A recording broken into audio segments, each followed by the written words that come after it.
Hello everyone, Ron Johnson here from L.T.L Tutoring Central, and if you're looking for tips and strategies to help with your learning, you are in the right place.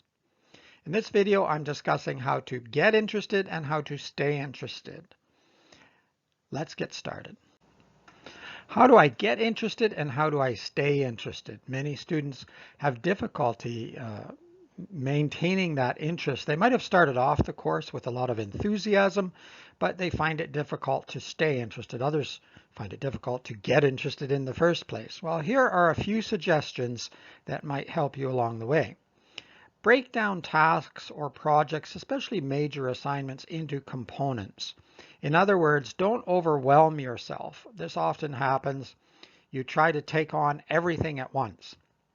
And you don't want to do that. Break it down and schedule when you're going to do each component. So if you have a major paper you need to write, break it down into brainstorming for ideas, time to do the research, another time to write the rough draft, but then break the rough draft down into components as well when you will create the plan, write your various paragraphs, etc. So you can learn, and this doesn't take a lot of time, you can learn how to just put it into separate components, pieces, step by step, so that you're not looking at the whole picture all at once.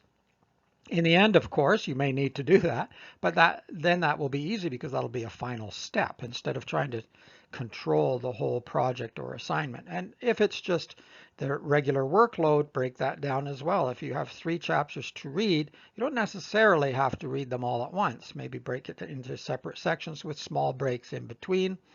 Depending on your time frame, it could be longer breaks in between. So you have to decide on that.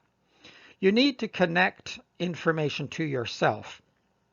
This is sometimes a little bit difficult because if you're studying something like cell structure in science, well, obviously we're made of cells, but how do you sort of mentally connect that to yourself or psychologically get that connected to yourself?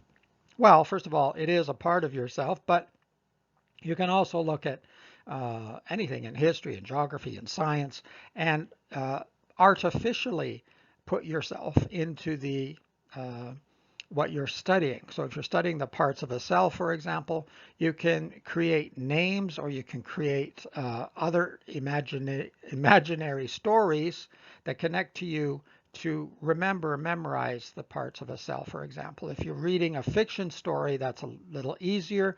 You can connect characters to yourself or to other people you know. When I say connect to yourself, it doesn't have to be literally you. It's you and all the other people and things that you know, something that relates to you.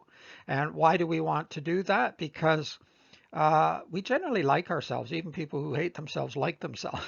They just don't realize it. You know, we pay a lot of attention to ourselves. Sometimes when people are discouraged or angry with themselves, that's because you're paying a lot of attention to yourself. So it doesn't matter whether you like yourself or not. You pay a lot of attention to yourself. So anything you connect to that, you will also pay more attention to, and you also remember more. So try to connect the material to yourself in some way. You know, does Hamlet, Shakespeare's Hamlet, remind you of somebody in your circle of friends or family, or someone that you've met, someone that you know very well?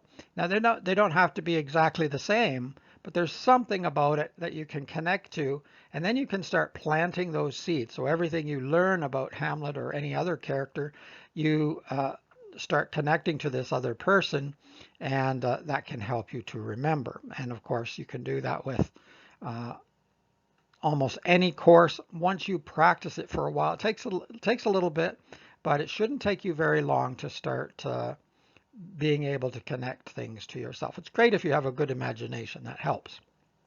Network information. This is related to the previous point, except that in this case now you're going to network something maybe you learn in history that reminds you of a play or a story you read for English, or it might remind you of something that you've learned in science somehow, or something that you've learned in, I don't know, psychology. But at any rate, you want to start networking that knowledge. Now, sometimes it's almost direct because certain things you learn in science or maths or physics, these are going to be connected almost more naturally, let's say. in some cases. Other times you have to work a little bit harder to make those connections. But anytime that you can see a relationship or you can create a relationship that makes sense to you, that will help you, because just like a spider's web, if you don't like spiders, think of the World Wide Web. All of these things, all of these ideas being connected in some way reinforces them, makes them stronger, and that way you'll be able to retain them longer and you'll be able to access them. I said that wrong. Access them more quickly, more readily, because it's in your network. Your brain is like a network. All the synapses, all the chemical connections that are going on up in your brain is like a kind of network too. So you're building several networks really when you create a network. So that's a good idea. All of these points are about engaging. So my last suggestion here is engage with the material somehow. Break it into components, connect to yourself, network. Anything that you can do to engage with the material. Be aware, be awake, and be attentive. Sometimes we go like this and, no, I will never get interested in this. I can't know this. This is too difficult for me, or I just don't care about it. If you do that and you continue to do that, it will be a challenge to achieve the best results you could have in the course. Or if it's not a course, if you're just learning for yourself, you won't be able to go as far as you could have. So stop those negative thoughts and start saying, I can do this. I'm going to get interested in it. I'm going to make those connections to myself and my world, and this is something that I want, and it's also going to help me maybe achieve my goals. So ask yourself questions, try to find the answers to those questions. Use all the other study tips that I've given in videos and throughout my course, etc. And you can learn to engage yourself with anything at all. All subjects, believe it or not, can be interesting. There are other people interested in them, so that means you can be interested in this subject as well. It just sometimes takes a little bit of work. There are certain subjects you're automatically drawn to and interested in, and those that you aren't.